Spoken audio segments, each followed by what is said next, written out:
What I think about Jimbo Fisher, kind of saying Texas A&M is going to be the villain in recruiting. And then another person asked, who's in line to be the next villain in college football? Thanks for all you do. Appreciate the questions, both of you there.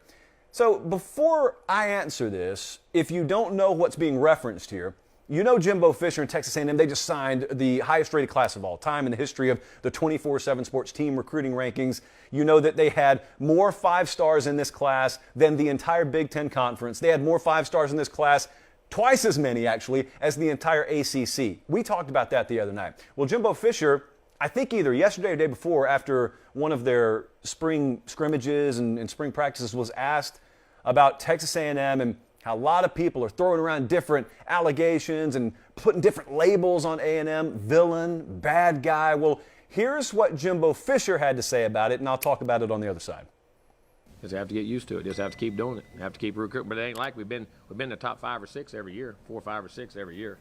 And then whatever they feel and say. I don't worry about somebody else unless they, like I said before, all the things that went on had nothing to do with NIL, had nothing to do with all the other, and because that's what they were accusing us of. And I think NIL and transfer portal is truly affecting college football.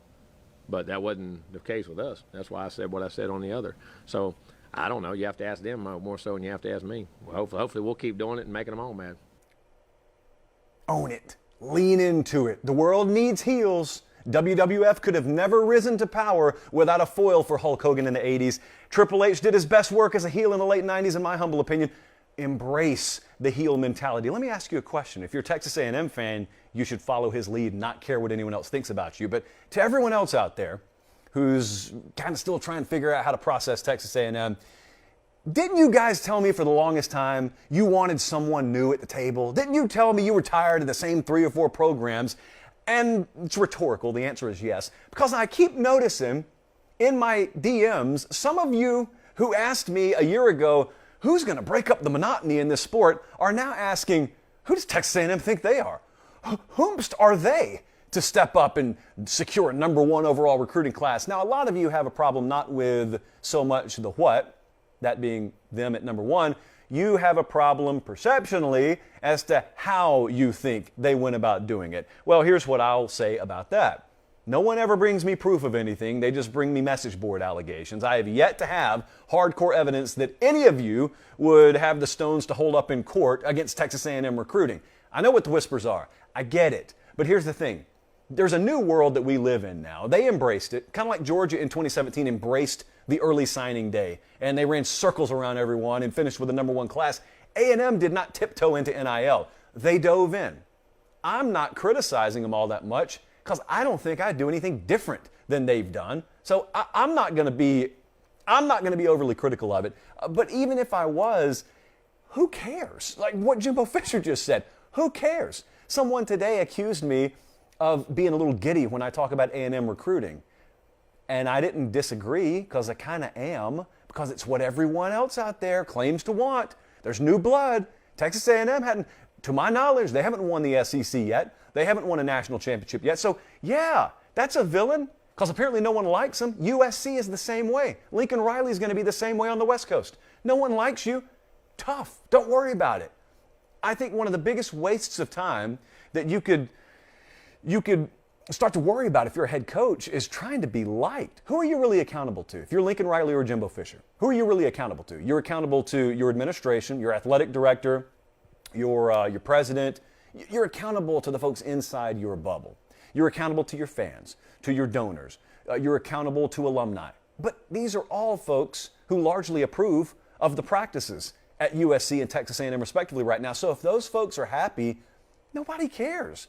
Nobody cares what someone in Alpharetta, Georgia thinks. All due respect to Alpharetta, no one cares what people there think about Texas A&M, or at least you shouldn't. You worry about who you're accountable to, and if the rest of them don't like you, college football is all the much better for it, in my opinion, because I don't ever remember a time where you would say this sport is at its apex, at its peak, and there wasn't a bad program out there, a bad guy or two. You need someone to root against. You remember the early 2000s? We're going to talk about this a little later. Remember the early 2000s? I've spoken about this before as a kid growing up in the South, how we looked at USC and Pete Carroll. That was like a dirty word coming out of your mouth. Couldn't stand him, despised him. That was good. That wasn't a bad thing. That was a good thing. So yeah, I guess your villains would be Texas A&M. I guess your villains would be Lincoln Riley and USC, especially if they end up, like think if USC and Lincoln Riley won the Pac-12 this year. Imagine what that would do on the West Coast. And then it would send a ripple effect throughout college football because obviously in our world, the media world, everybody's looking for any excuse 24/7, pun intended, to talk about USC. If they give you a reason, you're going to be drowning in it. And you'll go right back to remembering what it was like in the early 2000s. College football needs villains. I have no problem with it. I would love to be in that position because they don't ever hate you when you're winning 6 games. They don't. Now, a lot of you are resorting to that age-old go-to when a program is in the building process of, well, yeah, A&M can sign all these kids they want to just to go 8-4, just to go 9-4. I don't think most of you believe that. If I were to make you bet your next month's salary, one way or the other, will Texas A&M win double-digit games over the next 3 years? You're not betting no. Be real with yourself. You know they're about to win. Now, are they going to win a championship? That's an entirely different discussion. But you guys don't really think that they're going to max out at 8 or 9 wins? Not even the most hardcore of A&M critics believe that. And if you do, I'll be happy to place the bet with you. I'm right here. Earpiece is coming out again. I'm right here on that one.